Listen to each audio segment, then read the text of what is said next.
Chrissy. I wanted to do a really quick video to show you how to use ChatGPT to help you create an ideal customer avatar. So I recently did a podcast where I talked about why it's important to do an ICA, some examples of the things that you need to put in an ICA, and I also talked about doing research on your ICA. But if you're totally stuck, you don't even know where to begin, you just need to get an ICA pretty quickly and get started with it. I don't want this to replace doing your research and actually surveying your target audience, asking potential customers questions to get the details about them. But this is a good way to very quickly get an ICA, at least get it started, and fill in sort of the basic information that you need. And then you can add in any additional information that you get from the surveying. So you would go to ChatGPT or another text AI tool.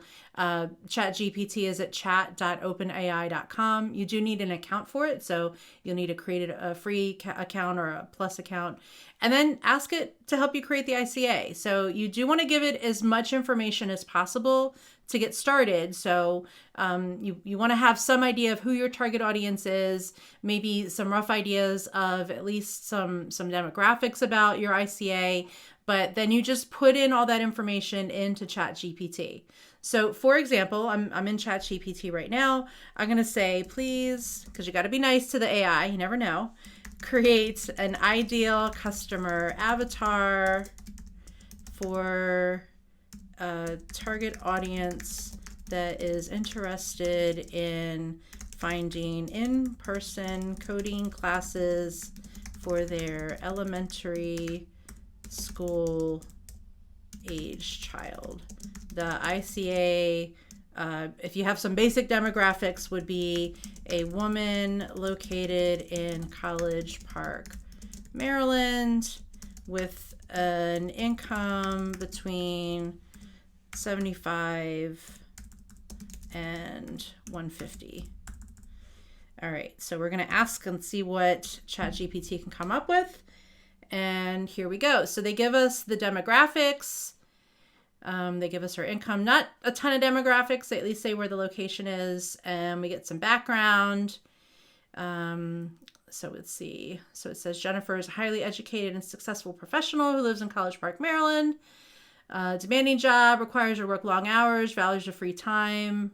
Eldest child's in elementary school, interest in learning how to code, searching for ways to enrich her child's education. It does give our goals and values. So Jennifer values education and wants to provide the best opportunities for her children.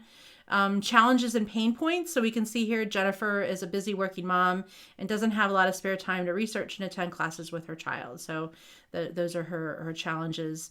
And then we get a little bit of information about how to reach Jennifer. So we can see this is actually sort of part of the ICA. I don't usually include this with the ICA. This is really good information, though. It's some additional suggestions on how to actually reach Jennifer, my ICA.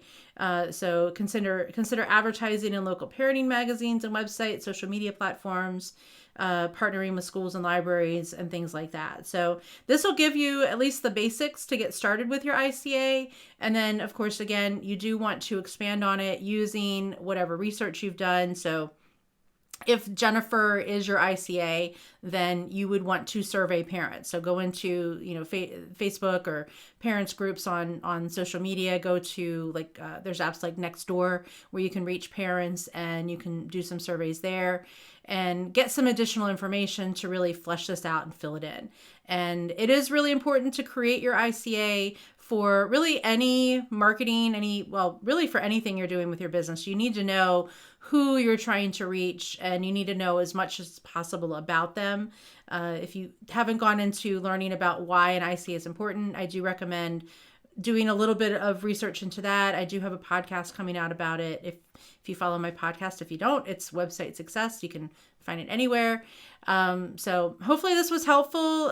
Use AI when you can. You wouldn't necessarily copy and paste this and pass this off as your ICA, but it is a really good starting point. You can use artificial intelligence to help you get started and get some of the information that you need. So it's got a lot of source material. So it is a good place to get started.